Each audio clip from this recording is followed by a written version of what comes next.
குருசாஸ்தா ஜோதிட நிலைய நண்பர்களுக்கும் மற்றும் சொந்தங்களுக்கும் என்னுடைய இனிய மாலை வணக்கம். நம்ம இன்றைக்கி இப்போ உதாரணமாக ஒரு ஜாதகம் பார்க்க இருக்குது. ஒரு சாதாரண ஏழை 3 முறை கவுன்சிலர், 2 முறை ஊராட்சி மன்ற தலைவராக பதவி வகித்தது எப்படி? அதற்கு என்ன ஜோதிட விதி? இந்த அம்மா என்னிடம் போன வாரம் திங்கக்கிழமையோ செவ்வாய்க்கிழமையோ ஜாதகம் பார்த்தாங்க. எனக்கு சரியாக ஞாபகம் இல்லை. இந்த அம்மா எனக்கு கால் பண்ணுறப்ப நான் நைட்டு 10 மணி இருக்கும். அதனால் எனக்கு சரியாக ஞாபகம் இல்லை. திங்கக்கிழமை பண்ணாங்களா செவ்வாய்க்கிழமை பண்ணாங்களான்னு. நைட்டு 10 மணி கால் பண்ணி எனக்கு ஜாதகம் பார்க்கணும், உடனே பார்த்து சொல்லுங்கள் அப்படின்னாங்க. இன்னும்மா இந்நேரம் கால் பண்ணி ஜாதகம் பார்க்கணுன்னு சொல்கிறீங்க? நீங்கள் எப்போயுமே நைட்டு தான் ஜாதகம் பார்த்து சொல்லுவீங்களாம்ல, அதனால் கொஞ்சம் பார்த்து சொல்லுங்கய்யா அப்படின்னாங்க. சரிங்கம்மான்னு சொல்லிவிட்டு நானும் ஜாதகத்தை வாங்கி பார்க்குறப்ப எங்களுடைய விருதுநகர் மாவட்டத்திலே விருதுநகர் பக்கத்தில் பேக்குளம்னு இருக்குது, அங்கேருந்து ஜாதகம் பார்த்தது. அவங்களும் இந்த வீடியோவை பார்த்துட்டு தான் இருப்பாங்க. சரிங்களா? நான் ஜாதகத்தை வாங்கி பார்க்குறப்ப 27/5/1978 8:45 AM ஆண் ராசி, ஆணோட ராசி கட்டது. சரிங்களா? லக்கணம் வந்து மிதுன லக்கணம், ராசி வந்து மகர ராசி, திருவோண நட்சத்திரம். லக்கணம் விழுந்த புள்ளி புனர்பூச நட்சத்திரம். லக்கணத்துக்கு அதிபதி லக்கணத்துக்கு 11 சுபத்துவத்தில் இருக்குது. முதல் டிக்கு. சரிங்களா? இதுக்கு முதல் விதியே, ஜோதிட விதியே, லக்கண அதிபதி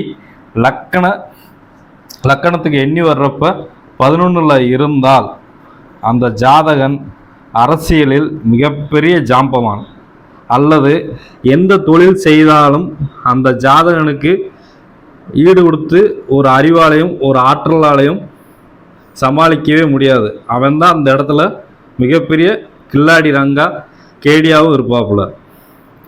அப்படி இருக்கும் பட்சத்தில் லக்கணத்திலே குரு சுக்கிரன், குருன்னா பொதுநலவாதி, பொதுமக்களுக்கு ஒரு தொண்டு செய்கிறது, நலப்பணிகள் செய்கிறது. இன்னொன்று லக்கணத்தில் சுக்கிரன் இருக்கிறதுனால பெண்களுடைய, அதாவது சுக்கிரன் என்பது ஒரு கவர்ச்சியான கிரகம், அழகான கிரகம். பெண்கள் மத்தியில் ஒரு அன்பு, ஒரு பாசம், ஒரு நட்பு எல்லாமே அரவணைப்போடு இருக்கக்கூடிய ஜாதகர். லக்கணத்துக்கு 2ல் 6 கூடையவனும் லக்கணத்துக்கு 11 கூடையவரும் லக்கணத்துக்கு 2க்கு வந்துட்டாங்க.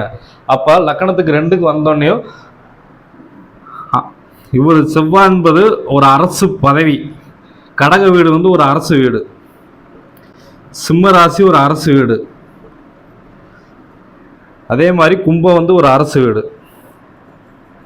இந்த இடத்துல எந்த கிரகம் இருக்கோ அந்த கிரகம் கண்டிப்பான முறையில் ஜாதகருக்கு மிகப்பெரிய பேரு, அந்தஸ்து, புகழ், அரசு மூலியமாக வருமானம், அரசு டெண்டர் மூலமாக வருமானம், அல்லது அரசாங்கத்தில் பணியாற்றணுன்ற விதி.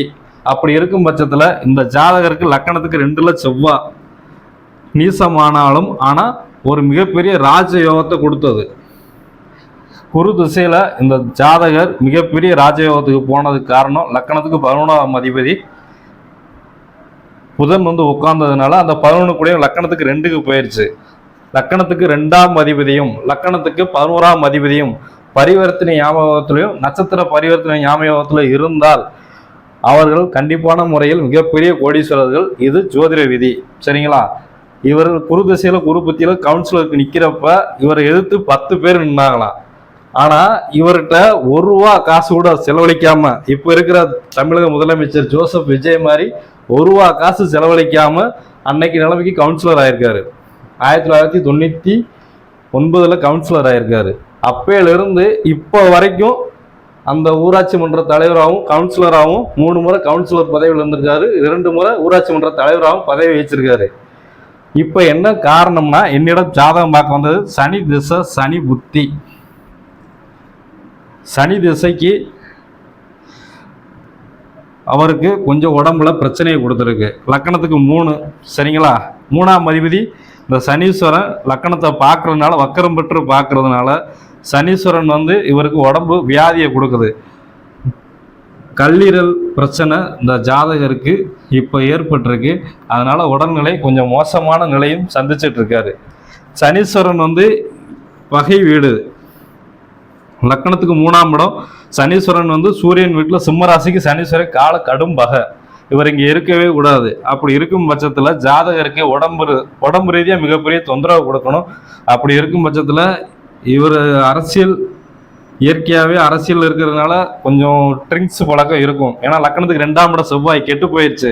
அப்படின்னு இருக்கிறப்ப ஒரு மது அருந்தக்கூடிய நபராக இருக்கலாம். அதனால கல்லீரல் பிரச்சனை இப்போ உடம்புல ஏற்படவும் இவர் இப்போ கொஞ்சம் தீவிர மருத்துவ சிகிச்சையில் இருக்கிறதுனால பொழைச்சிக்கிடுவாங்களா இல்லையான்னு சொல்லி கேட்டாங்க. நான் சொன்னேன், கண்டிப்பான முறையில் இவர் குறைச்சிக்கிடுவார்.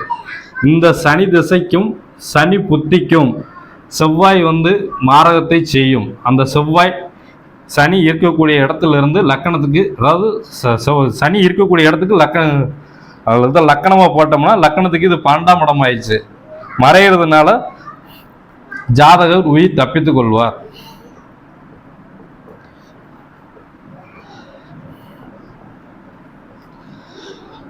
எப்பயுமே ஒரு திசைக்கு இன்னொரு திசை, அதாவது ஒரு புத்தி நடக்கிறப்ப அந்த திசைக்கு வேதகன்னு சொல்லி அந்த ஒரு கிரகம் இருக்கும். அந்த கிரகம் மறையணும்.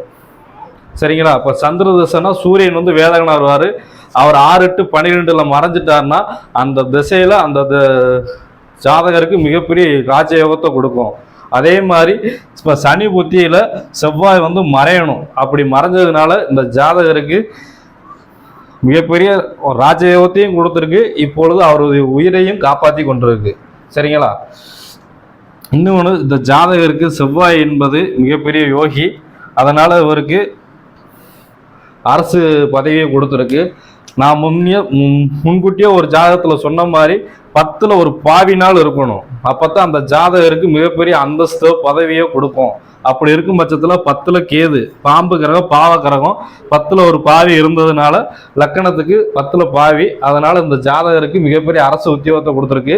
இன்னொன்று, அந்த 10ல் ஒரு பாவி இருந்தது உத்திரட்டாதி நட்சத்திரம், சனீஸ்வரன் நட்சத்திரம். அந்த சனீஸ்வரன் லக்கணத்துக்கு 3ல் இருக்காரு. அதனால் அந்த ஜாதகருக்கு பட்டம், பதவி, பேரு, புகழ், அந்தஸ்து எல்லாத்தையும் தேடி கொடுத்துருக்கு. இன்னொன்று, இந்த ஜாதகருடைய முதல் குழந்தை அந்த அளவுக்கு இந்த ஜாதகருக்கு சப்போர்ட் பண்ண மாட்டாங்க.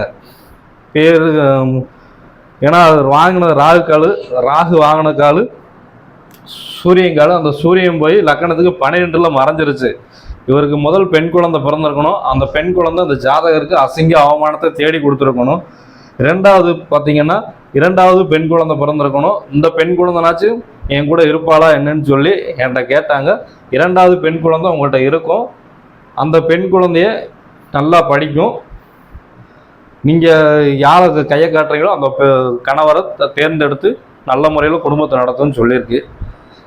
வைனாசி கோயிலும் மற்றும் முடக்கு கோயில், யோகி கோயில், வழிபாட்டு ஸ்தலங்கள் கொடுத்துருக்கேன். நான் பரிகாரம் யாருக்கும் சொல்கிறது கிடையாது. வழிபாட்டு ஸ்தலங்கள் கொடுத்துருக்கேன். அந்த வழிபாட்டு ஸ்தலங்களுக்கு இப்போ போயிட்டு வந்த பிறகு இப்போ இவருக்கு கல்லீரல் பிரச்சனை கொஞ்சம் கொஞ்சமாக சரியாயிட்டு வருதுன்னு சொல்கிறாங்க. இந்த ஜாதகர் இப்போயும் நம்மகிட்ட பேசிட்டு தான் இருக்காங்க. இப்போ 2 வாரமாக நம்மகிட்ட பேசிகிட்டு இருக்காங்க. கோயிலுக்கு போன வாரம் செவ்வாய்க்கிழமை ஜாதகம் பார்த்தோன்னே வியாழக்கிழமை நான் போக சொல்லியிருந்தேன். வியாழக்கிழமை போயிட்டு வந்தோடனே இந்த ஜாதகர் என்னை கூப்பிட்டு சொன்னாங்க, ஐயா கோயிலுக்கு போயிட்டு வரோம், இப்போ கொஞ்சம் கொஞ்சம் மாற்றம் இருக்கையான்னு சொன்னாங்க. வெள்ளிக்கிழமை ரிப்போர்ட் எடுத்துருப்பாங்க போல். எடுத்துகிட்டு எனக்கு இந்த தகவலை சொன்னாங்க. இந்த தகவலை சொன்னதுக்கு மெயினாக அவங்களுக்கு தான் நன்றி சொல்லணும். ஏன்னா இந்த காலத்தை பொறுத்தவரை ஒரு ஜோதிடரை போய் பார்க்குறாங்க, ஒரு பிரச்சனைன்னு சொல்லி போய் அந்த ஜோதிடரை பார்க்குறாங்க. அந்த பிரச்சனை முடியலையா எதுவுமே அடுத்தது சொல்ல மாட்டுறாங்க. சொன்னாதான் அடுத்து என்ன செய்யணும் ஏது செய்யணும்னு சொல்லி ஜோதிட ரீதியாக அவங்களுடைய ஜாதக கட்டத்தை பார்த்துட்டு வழி சொல்லுவாங்க. இவங்க என்ன நினைக்கிறாங்கன்னா, ஒரு தடவை ஜோதிடத்தை பார்த்துட்டா 500 ரூபா வாங்குவாங்க, 1000 ரூபா வாங்குவாங்க, அப்புறம் அதுக்கடுத்து எத்தனை தடவை ஜாதகம் கட்டாலும் ரூபா கேட்பாங்கன்னு நினச்சிக்கிட்டு மக்கள் மத்தியில் ஒரு பேரதிர்ச்சியும் ஒரு பெரிய பிரச்சனையும் உண்டாக்கி வச்சுருக்காங்க இன்னைக்கு இருக்கிற நவீன ஜோதிடர்கள். அந்த மாதிரி ஜோதிடர்லாம் நாங்கள் இல்லை. என்னுடைய குருநாதர் எங்களுக்கு வழிகாட்டினதை நான் என்னுடைய வாடிக்கையாளர்கிட்ட நான் சொல்லிகிட்டு இருக்கேன். என்னை பொறுத்தவரை என்கிட்ட ஒரு தடவை ஜாதகம் பார்த்துட்டா நீங்கள் 100 தடவை கால் பண்ணி கேட்டாலும் சரி, இல்லை 10 தடவை கால் பண்ணி கேட்டாலும் சரி, உங்கள் வாழ்க்கைக்கு எத்தனை பிரச்சனை வந்தாலும் அதில் தற்காப்பாக உங்களுக்கு பாதுகாப்பாக ஒரு அரணா பாதுகாப்பாக வச்சுக்கிற வேலை என் வேலை.